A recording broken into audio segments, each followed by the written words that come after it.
Welcome to Transformation Church. Halo Transformers, senang dapat menjumpai Anda kembali di TC Gathering hari ini.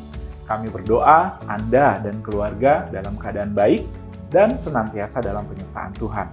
Saya percaya Anda tetap antusias untuk terus menjalani transformation journey kita ini bersama-sama. Dan sekarang, mari kita siapkan hati kita untuk mendengarkan firman Tuhan serta menaikkan puji dan sembah kita bagi Tuhan. Sebab Dia layak menerima yang terbaik dari hati kita. Shalom. Hari ini mari bersama-sama datang di hadapan Tuhan. Nyatakan rasa ucapan syukurmu di hadapan Allah. Kami bersyukur Tuhan sebab Engkau Allah yang baik bagi setiap kami. Kami datang membawa pujian, persembahan terbaik kami di hadapan Engkau. Terima kasih Tuhan.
Oh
bersyukur Tuhan.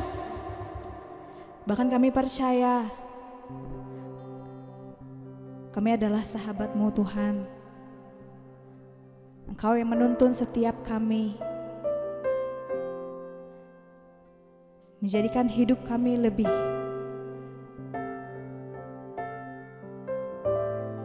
kami percaya semua karena berkat kemurahan Tuhan. Semua karena kebaikan-Mu Tuhan. Kami bersyukur kami ada sampai hari ini Tuhan.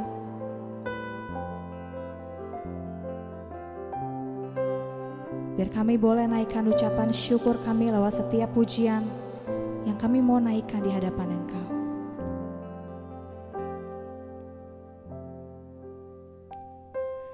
Kau hiasi kehidupanku dengan kemurahan-Mu. Kau rancangkan masa depanku penuh dengan harapan. Aku ada saat ini, semuanya karena kasih-Mu. Aku hidup hari ini, semua berkat kemurahan-Mu. Terima kasih Yesus, Engkau sangat baik, teramat baik bagiku.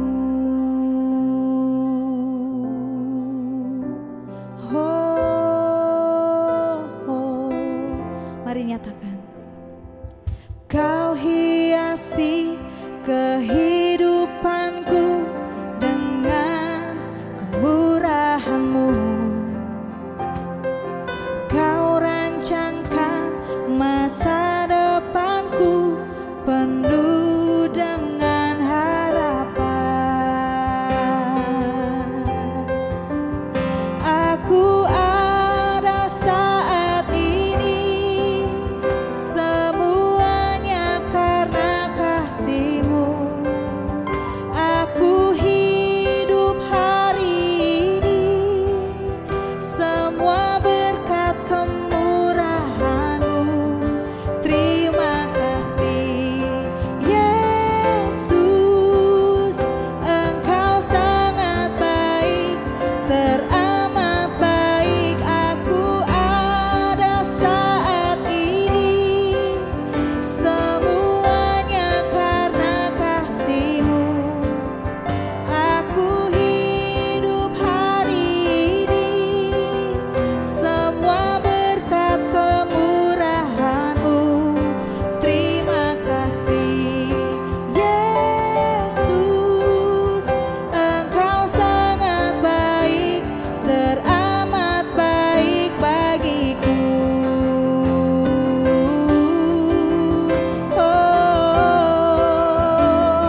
Biar setiap pujian yang kami naikkan Tuhan,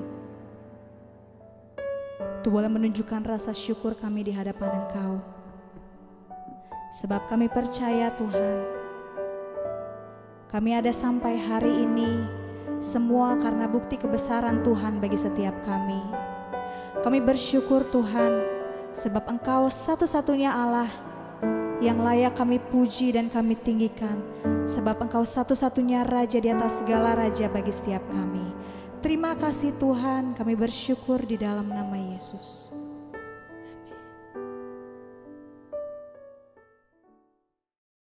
Salah satu hal yang luar biasa dan kita syukuri adalah tentunya keberadaan kita hari ini.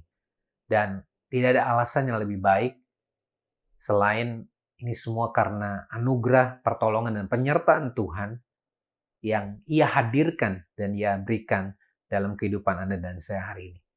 Itu sebabnya sebuah sukacita kalau saya hari ini bisa menjumpai Anda kembali di dalam Transformation Church Gathering yang hari ini saya percaya akan menjadi anugerah yang luar biasa buat kita semua. Kalau kita memperhatikan selama 4 minggu terakhir ini sepanjang bulan Mei, tema yang kita pelajari dan sama-sama dengarkan bersama lewat pengajaran firman Tuhan adalah bagaimana 4 orang yang menjadi teladan kita, ada Paulus, ada Musa, ada Yosua, dan bahkan Yusuf. Mereka semua adalah orang-orang yang mengalami transformasi yang luar biasa dalam hidup mereka. Mereka adalah orang-orang yang pernah gagal, pernah jatuh, bahkan bukan datang dari latar belakang yang mungkin masuk ke dalam hitungan. Tetapi lewat sebuah proses transformasi, perjalanan yang mereka alami, kita menemukan bagaimana mereka memilih dan mengambil keputusan untuk bangkit dari kegagalan mereka, bahkan untuk setia dan tekun dalam melakukan apa yang Tuhan kehendaki, sampai akhirnya di waktu Tuhan yang sempurna, Tuhan menggenapi panggilan dan tujuan hidup mereka. Bukankah itu semua menjadi sebuah kisah yang indah, yang saya percaya Anda dan saya juga ingin miliki dalam kehidupan kita. Nah, hari ini itu sebabnya saya ingin membagikan sebuah tema yang boleh dibilang mungkin menjadi sebuah summary dari apa yang sudah kita pelajari dan dengarkan sama-sama selama 4 minggu terakhir. Yang saya beri dengan judul Transformation Formula, atau sebuah formula tentang transformasi atau sebuah perubahan yang sejati yang Tuhan akan kerjakan dalam kehidupan kita. Sehingga kita semua juga boleh pada akhirnya mengalami dan bahkan menggenapi rencana Tuhan dalam kehidupan setiap kita, sama seperti tokoh-tokoh iman yang luar biasa yang kita sudah sama-sama belajar darinya. Nah, saudara, saya ingin mulai dengan sebuah ayat di dalam Kolose pasal yang kedua, ayat 6 sampai dengan yang ke-7. Dan ini sekaligus akan menjadi poin yang pertama yang saya berdoa tentunya. Lewat apa yang kita sama-sama belajar hari ini, kita akan membawa pulang sebuah formula, hal-hal yang praktis yang kita bisa lakukan sehari-hari dalam kehidupan kita. Dan kalau kita mau terus konsisten dan percaya kepada Tuhan dan melakukannya, maka kita akan mulai melihat transformasi itu sungguh-sungguh terjadi dan digenapi dalam kehidupan kita semua. Mari kita baca bersama-sama dalam Kolose 2 ayat 6 sampai dengan yang ke-7. Kamu telah menerima Kristus Yesus Tuhan kita. Karena itu, hendaklah hidupmu tetap di dalam Dia. Hendaklah kamu berakar di dalam Dia dan dibangun di atas Dia. Hendaklah kamu bertambah teguh dalam iman yang telah diajarkan kepadamu, dan hendaklah hatimu melimpah dengan syukur. Nah, saudara, kalau saudara perhatikan di dalam ayat-ayat tadi, kita menemukan ada kata-kata yang menarik. Dimulai dengan sebuah kata, yaitu menerima Yesus. Nah, tentunya doa saya, kita semua boleh merupakan orang-orang yang hari ini sudah mengambil keputusan atau akan segera setelah mendengar firman Tuhan ini mengambil keputusan untuk percaya dan menerima Yesus sebagai Tuhan dan Juru Selamat. Sebab Dia adalah pribadi Tuhan yang turun ke dunia, mengambil rupa menjadi manusia, dan bahkan mati, taat sampai mati di kayu salib untuk menebus saudara dan saya, mengampuni dosa kita sehingga kita boleh menerima hidup yang kekal, kita menerima pengampunan, dan hidup kita dijadikan baru. Tetapi, saudara, lewat ayat tadi, Paulus menyampaikan kepada jemaat di Kolose, dan saya percaya ini menjadi poin buat kita semua, bahwa tidak berhenti sampai di sana, tetapi dikatakan bahwa kita ini perlu berakar di dalam Tuhan. Saudara, sama seperti sebuah pohon yang akan kuat, lekang oleh waktu, kemudian bahkan bisa bertumbuh, dimulai dari fondasi atau akar yang kuat. Karena akar yang kuat akan menentukan bagaimana pohon ini akan bertumbuh dan berkembang. Itu sebabnya saudara, kita perlu belajar untuk terus berakar dan punya fondasi yang kuat di dalam Tuhan. Dan dikatakan dibangun di atas Tuhan, di atas Dia, di atas kebenaran firman. Berakar penting, lalu kemudian bagaimana lewat akar yang kuat itu kemudian kita bertumbuh. Dan tidak satu kali atau sesekali saja bertumbuh, tetapi dikatakan bertambah teguh. Artinya ada progres, ada continuity, ada kesinambungan pertumbuhan itu. Dan bahkan dikatakan melimpah dengan syukur. Artinya bukan hanya bertumbuh, bukan hanya kemudian terus mengalami pertumbuhan, tapi bahkan berbuah. Melimpah. Artinya sama seperti pohon yang kemudian mulai tumbuh daunnya, bahkan keluar buahnya dan menjadi berkat atau menjadi hal yang manis dan dinikmati banyak orang. Demikian juga Anda dan saya, Tuhan mau kita berakar di dalam Dia, bertumbuh, terus pertumbuhan itu konsisten dan kontinu, bahkan sampai melimpah, berbuah, dan menjadi berkat buat banyak orang. Itu sebabnya saudara, kalau kita bicara soal poin yang pertama ini adalah bicara soal proses. Katakan bersama-sama, proses.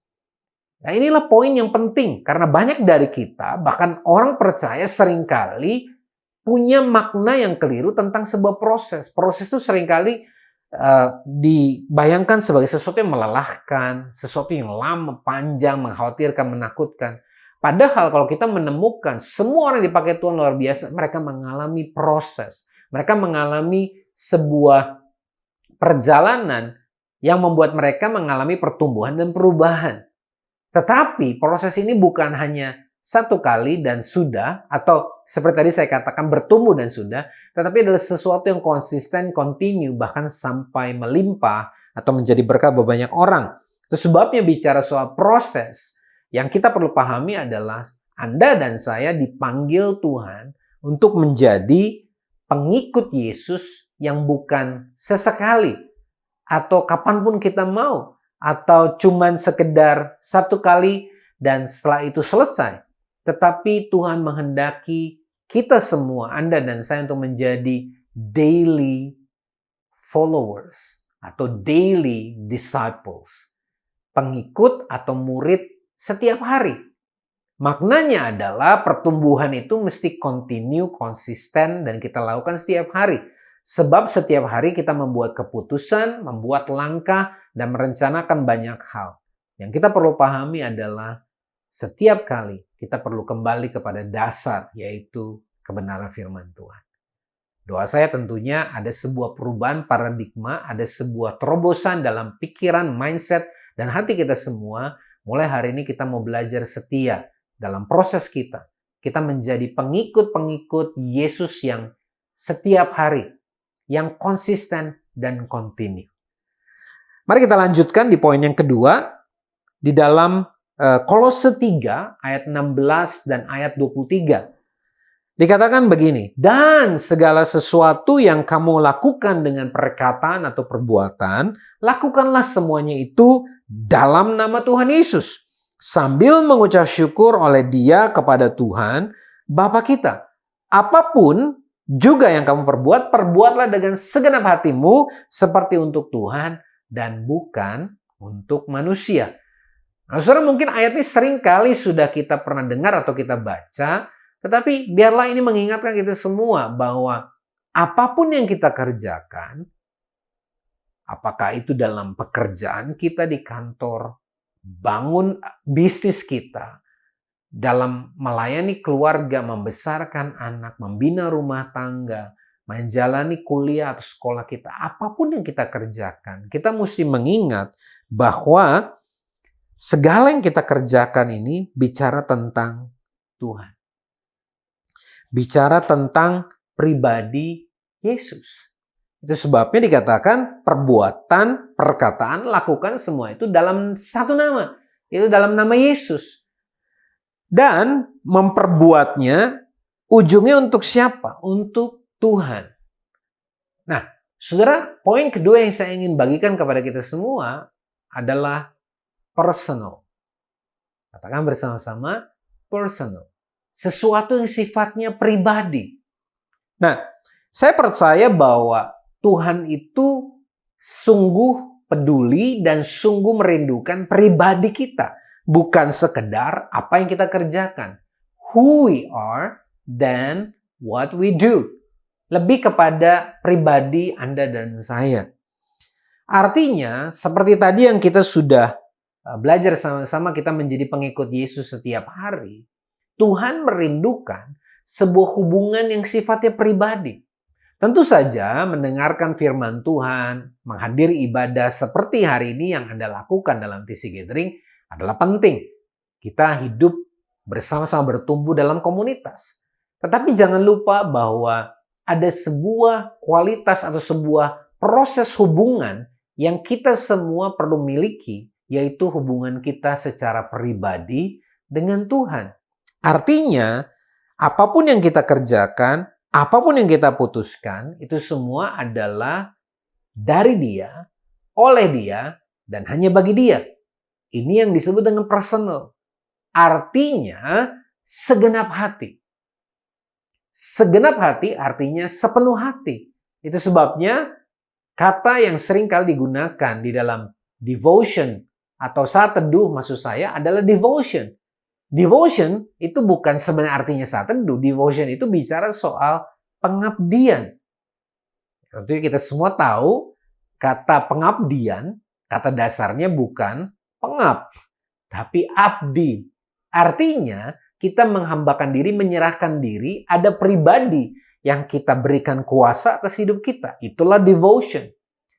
Personal bicara soal devotion kita bukan sekedar dalam sebuah organisasi atau dalam sebuah komunitas, tapi personal hubungan saudara, hubungan saya dengan Tuhan. Heartily devotion, yaitu pengabdian sepenuh hati. Saya percaya bahwa tokoh-tokoh yang kemarin kita sudah belajar sama-sama, pribadi Paulus, pribadi Musa, Yosua dan Yusuf, salah satu di antara banyak orang yang Tuhan pakai secara luar biasa. Mereka semua terbukti adalah orang-orang yang memiliki hubungan pribadi dengan Tuhan. Mereka punya persekutuan, mereka dengar-dengaran dengan Tuhan, mereka mendengar perintah Tuhan dan melakukannya. Mereka mengabdikan diri, devoting themselves secara pribadi kepada apa yang Tuhan kehendaki dalam hidup mereka. Mereka punya hubungan, keintiman dengan Tuhan. Bapak Ibu Saudara yang dikasih Tuhan, saya percaya Tuhan merindukan hubungan. Karena Dia tahu ketika kita dekat intim dengan Dia, maka kita menjadi semakin serupa dengan Dia. Dan disitulah transformasi akan terjadi. Inilah formula atau kunci kedua yang saya ingin Anda semua dapatkan hari ini dan kemudian praktekkan. Mari bangun hubungan pribadi kita dengan Tuhan. Dan saudara akan lihat transformasi itu akan terjadi dalam kehidupanmu. Mari kita lanjut kepada poin yang berikutnya. Nah, saudara, mari kita lihat apa yang dikerjakan oleh orang-orang percaya ketika mereka ada dalam situasi yang tidak mudah. Bahkan mereka adalah orang-orang yang mengikuti Tuhan dalam kondisi yang sukar. Kondisi kita hari ini saya percaya mungkin dalam kondisi yang lebih baik, kemungkinan besar dibandingkan mereka. Mereka ada dalam aniaya, mereka harus melakukan dengan bersembunyi. Kita temukan dalam Kisah Rasul pasal yang kedua ayat yang ke-42 dan di ayat yang ke-46 mengulang hal yang serupa bagaimana mereka menjalani kehidupan mereka sebagai orang percaya pada hari-hari tersebut. Dikatakan mereka bertekun dalam pengajaran rasul-rasul dan dalam persekutuan. Dan mereka selalu berkumpul untuk memecahkan roti dan berdoa. Dengan bertekun dan dengan sehati, mereka berkumpul tiap-tiap hari di dalam bait Tuhan.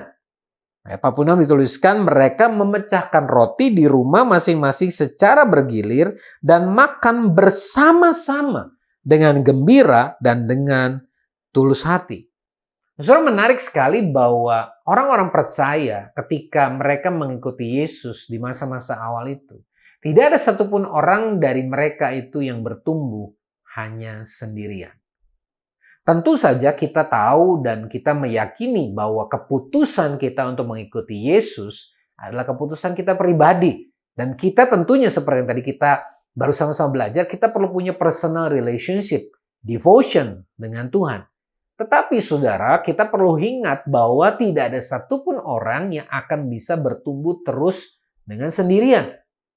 Sama seperti kita ada hari ini, karena ada orang-orang yang berdoa buat kita. Ada orang-orang yang berbagi menguatkan kita.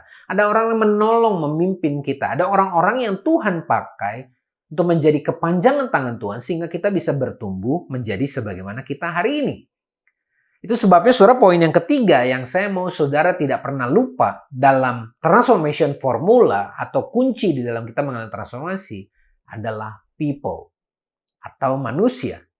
Katakan people. Nah, bicara soal manusia, saya mengerti bahwa seringkali manusia adalah faktor juga yang membuat kita mungkin mengalami luka, kesedihan, atau bahkan mungkin menjadi pahit karena pengalaman yang mungkin tidak selalu menyenangkan. Tetapi saudara tahu bahwa tidak ada seorang Paulus kecuali Ananias yang kita tahu Tuhan pakai untuk menumpangkan tangan atasnya dan kemudian dia bisa kembali melihat dan sejak itu dia mengikuti Tuhan dan mengajar dengan luar biasa. Ada pribadi yang namanya ibu dari Musa.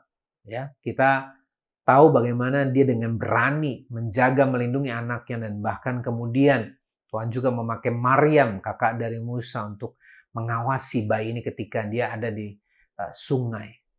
Kemudian kita tahu Musa mendidik Yosua.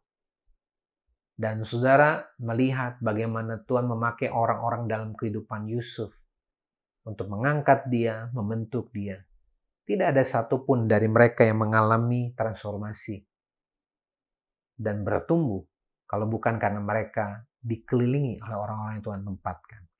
Nah, saudara, saya percaya bahwa Tuhan punya caranya sendiri.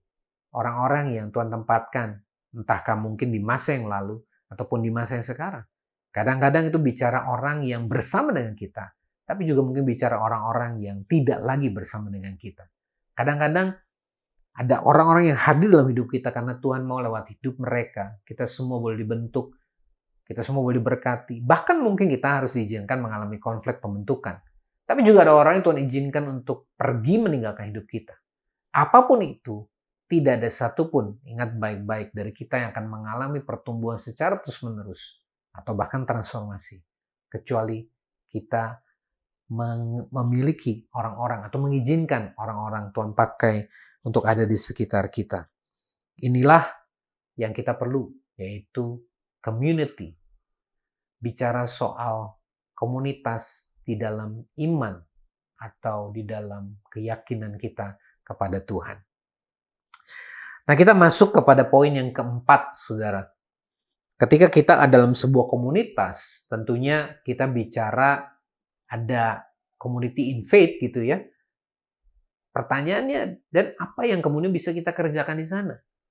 1 Petrus pasal yang keempat ayat yang ke-10 menuliskan begini. Layanilah seorang akan yang lain sesuai dengan karunia yang telah diperoleh tiap-tiap orang sebagai pengurus yang baik dari kasih karunia Tuhan. Layanilah seorang akan yang lain. Saudara, kita tidak bisa melayani diri kita sendiri saja. Seorang akan yang lain, paling tidak ada 2 orang di sana, bahkan lebih. Dan kita ini disebut pengurus yang baik. Bahkan tiap-tiap orang, artinya semua orang dipercayakan Tuhan untuk menjadi pengurus dari kasih karunia Tuhan. Manajer, orang yang mengelola kasih karunia yang ditaruh dalam kehidupan kita. Artinya setiap kita orang percaya sudah diberi anugerah kasih karunia untuk saling melayani. Itulah sebabnya poin yang keempat ini sama seperti saudara, tidak ada satu tim sepak bola atau tim basket yang bisa memenangkan pertandingan sendirian. Tapi ada tim lain yang kemudian tadi kita belajar soal people, mereka harus belajar untuk melakukan passing atau pengoperan. Saudara, yang menarik dari sebuah pertandingan sepak bola kita tahu bukan hanya golnya, tapi bagaimana gol itu tercipta. Atau bukan hanya sebuah bola yang kemudian masuk ke dalam keranjang lawan kita dalam pertandingan basket, tapi bagaimana bola itu bergeser dari pemain ke pemain. dioper, dipasing. Tidak ada satupun, ya mungkin saja bisa terjadi bahwa seorang kiper setelah menangkap bola kemudian dia menggocek bolanya lalu kemudian melewati pemain depan lawan, pemain tengah lawan, pemain belakang lawan, bahkan berhadapan dengan kiper musuh yang kemudian mencetak gol. Mungkin, tapi tentu saja itu bukan sesuatu yang biasanya terjadi. Itu mungkin once in a million times. Dan yang paling menarik justru ketika kita melihat bagaimana ketika kiper melemparkan bolanya atau menendang bolanya kemudian ditangkap oleh salah satu pemain, mungkin pemain belakang atau pemain tengah yang mengopernya kepada sesama pemainnya, mengoper kepada pemain depan, bahkan mungkin bisa dioper balik dan akhirnya ditendang ke arah gawang dan tercipta gol. Passing adalah sebuah gambaran bahwa apa yang Tuhan percayakan dalam hidup kita ada bagian di dalamnya yang merupakan bagian orang lain juga. Dengar baik-baik saudara bahwa berkat yang Tuhan percayakan dalam hidup kita, di dalamnya terkandung juga berkat buat orang lain. Kita diajar Tuhan untuk saling melayani, menjadi berkat untuk yang lainnya. Kita diberkati untuk menjadi berkat. Artinya kita perlu belajar to serve one another, untuk saling melayani. Itu sebabnya kita akan terus bertumbuh. Karena waktu kita belajar untuk saling melayani, disitulah kita belajar berubah, belajar rendah hati, belajar tentang kemurahan hati, belajar tentang bagaimana ini semua bukan hanya tentang aku dan aku dan aku, tetapi tentang kita semua. Nah, saudara, orang-orang yang mau belajar melayani, belajar untuk berbagi, belajar untuk bukan hanya hidup untuk dirinya sendiri, tentunya pasti hidupnya akan mengalami transformasi. Nah, kita sampai pada poin yang kelima, sekaligus poin yang terakhir yang saya ingin bagikan di dalam transformation formula hari ini. Kita akan lihat di dalam Mazmur pasal yang ke-119 ayat 105. Saya bacakan buat saudara, firman-Mu itu pelita bagi kakiku dan terang bagi jalanku. Firman-Mu itu pelita bagi kakiku dan terang bagi jalanku. Nah, saudara, menarik sekali ketika firman Tuhan menggunakan kata pelita. Pelita ini tentunya kita tahu di dalam zaman konteks hari itu adalah sama seperti api kecil yang ada dalam sebuah mungkin sejenis lilin atau sejenis yang diberikan minyak dengan sumbu. Artinya apa? Penerangannya terbatas. Penerangannya tidak bisa terlalu jauh dan tidak bisa terlalu sampai dengan tempat di mana orang mau berjalan. Tetapi itu cukup terang untuk tahu di mana kita berada. Dan cukup terang untuk terus kita bawa dalam perjalanan kita. Sehingga kemanapun kita melangkah, pelita itu akan menolong kita melihat keadaan di sekitar kita. Nah, saudara, menarik sekali bahwa kalau kita menemukan kehidupan kita, ada banyak hal dalam hidup kita yang kita mungkin belum pahami hari ini. Misteri kelihatan begitu panjang di depan kita. Tetapi bukankah disitulah Tuhan mau mengajarkan kita untuk bergantung dan percaya kepada Tuhan langkah demi langkah. Sama seperti pelita tadi, terang itu cukup terang untuk menyinari keadaan sekitar di mana kita berada hari ini. Dan kemanapun, yang menarik adalah kemanapun kita melangkah, pelita itu menyertai kita. Artinya saudara, mungkin kita belum bisa melihat dengan persis di mana kita akan melangkah dan bagaimana keadaan di depan sana. Kadang-kadang ada begitu banyak pertanyaan. Tetapi yang kita tahu pasti bahwa kita akan punya terang yang cukup jelas untuk melihat di mana kita berada, yang menjaga kita, yang menyertai kita, yang melindungi kita. Dan jangan lupa, terang itu, pelita itu akan selalu bersama dengan kita. Sebaliknya, kita juga perlu mengingat bahwa kemanapun kita melangkah, jangan pernah tinggalkan pelita itu, yaitu firman Tuhan. Kemana kita melangkah ketika pelita itu ada bersama dengan kita, maka kita tahu ada terang yang akan menolong kita untuk bisa melangkah sesuai dengan kehendaknya. Sekali lagi, Tuhan pasti memimpin kita, sekalipun mungkin tidak selalu spesifik dan selalu detail dalam perjalanan. Tetapi kita belajar untuk punya iman yang percaya, langkah demi langkah. Sama seperti kalau kita memiliki aplikasi Ada yang menggunakan Google Map, ada yang menggunakan Waze, ada yang menggunakan map mungkin dari iPhone-nya. Tapi apapun itu, kita tahu bahwa ketika kita melakukan perjalanan kita, step-step yang diberikan oleh aplikasi ini semua tidak pernah diberikan serentak. Tetapi aplikasi itu memberikannya langkah demi langkah. 200 meter, belok ke kanan. Di bundaran berikutnya, ambil keluaran kedua. Dalam 300 meter, belok ke kiri. Semua itu diberikan tepat pada waktunya. Dan setelah melalui serangkaian instruction tadi, kita tahu. Kita sampai di tempat. Dan kadang-kadang kalau ini tempat yang tidak pernah kita datangi atau belum pernah kita lewati, seringkali kita menemukan bahwa jalan yang kita lewati itu bukan jalan yang selalu kelihatannya dalam tanda kutip mulus atau besar. Mungkin kadang-kadang pikir, ini tersesat nggak ya? Tapi waktu kita ikuti Google Map dan Waze tadi dengan setia dan taat, menarik sekali bahwa ternyata jalan-jalan yang berliku itu akhirnya membawa kita sampai kepada jalan yang tepat dan bahkan sampai ke tujuan. Saudara, bukankah kalau kita bisa percaya kepada Google Map atau kepada Waze, bukankah harusnya terlebih mudah dan bahkan masuk akal untuk kita percaya kepada Tuhan yang sudah mati buat kita, bangkit bagi kita, dan tentu saja mengasihi kita tanpa syarat? Saya percaya jalannya lebih akurat, kesetiaannya lebih luar biasa.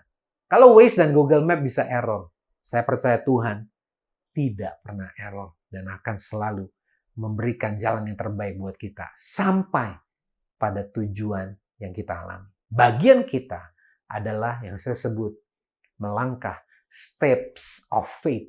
Langkah-langkah iman, itulah bagian kita. Bagian Tuhan memastikan kita sampai kepada tujuan yang sudah Dia tetapkan. Inilah poin yang kelima yang saya sebut dengan pathway. Sebuah jalur, sebuah track, sebuah setapak, sebuah perjalanan yang akan kita lewati. Dan Tuhan sudah siapkan karena Dia yang sudah berjalan lebih dulu di depan kita. Dan Dia tahu persis di mana kita akan berakhir dalam kemenangan, finishing well, menggenapi apa yang jadi rencana Tuhan dalam kehidupan kita. Sekali lagi, saudara dikasih Tuhan. Ini semua adalah sebuah proses. Jangan lupa, tidak ada yang instan. Tuhan menghendaki personal relationship, hubungan yang pribadi dengan Tuhan. Setiap hari, continue dan konsisten. Karena kita tahu bahwa Tuhan juga punya hubungan personal dengan kita. Dia mengenal kita dengan nama kita. Tetapi dalam pertumbuhan kita, ingatlah selalu bahwa kita butuh other people, orang lain dalam kehidupan kita. Di mana lewat komunitas kita belajar to passing the blessing. Saling berbagi, saling mengoper berkat dan kemurahan yang Tuhan berikan. Di mana kita belajar untuk saling melayani di sana.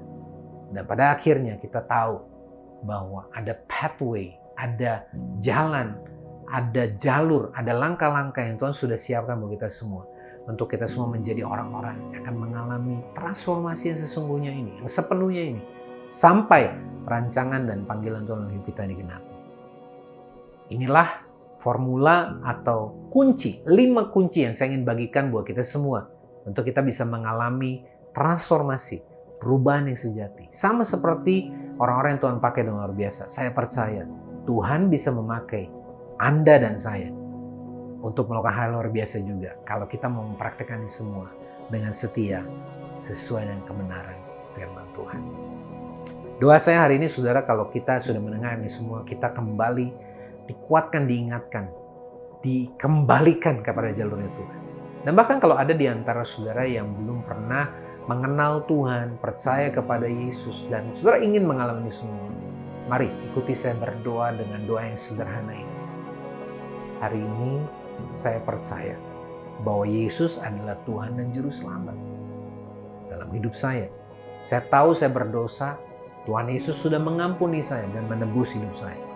Dan mulai hari ini, Yesuslah penguasa dan Juru Selamat atas hidup saya yang memimpin kehidupan saya dan menjadikan saya baru di dalam Yesus. Selamat buat saudara yang baru saja mendoakan demikian. Saudara akan memulai perjalanan yang baru, yang exciting di dalam Tuhan. Dan saudara akan lihat transformasi yang luar biasa itu akan Tuhan kerjakan dalam hidupmu. Dan tentunya kita semua yang sampai hari ini terus mau setia dan akan melewati transformation journey kita ke depan ini dengan sebuah kesadaran.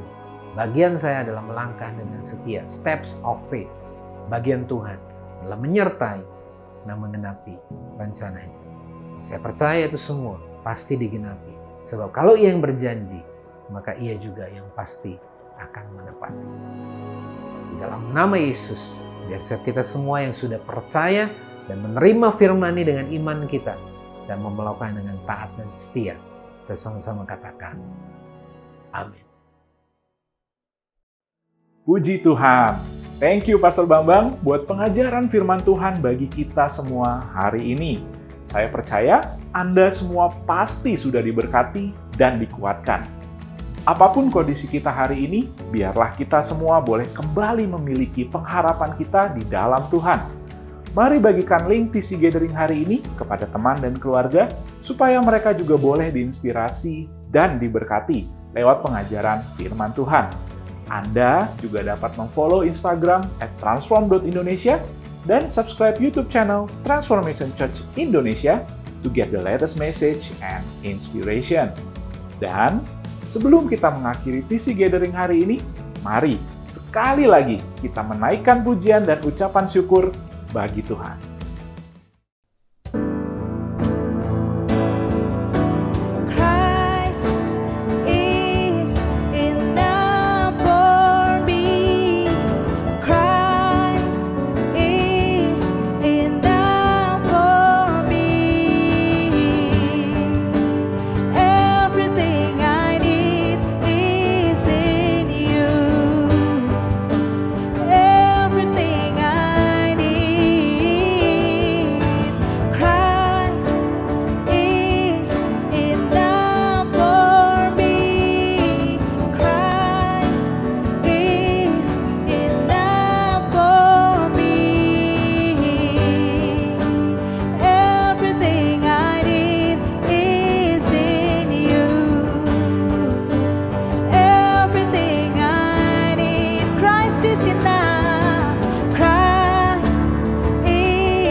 Sebelum kita mengakhiri TC Gathering hari ini, izinkan saya sekali lagi untuk menguatkan Anda dimanapun Anda berada.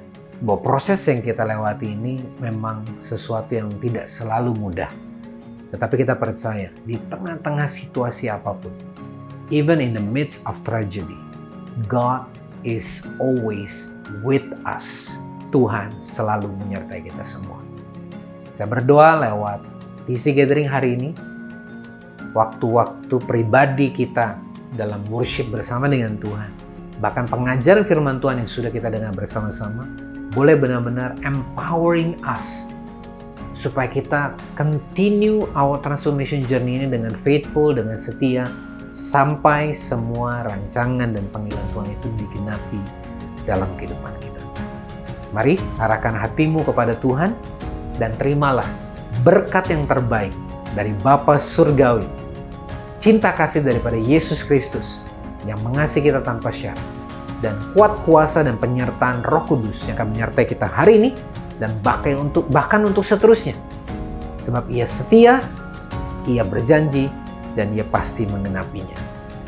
Di dalam nama Yesus, biar setiap kita yang sudah menerima berkat, pengutusan, kasih karunia, dan kita mau taat untuk melakukan kehendak-Nya, kita sama-sama katakan, amin. Happy Sunday, and God bless you.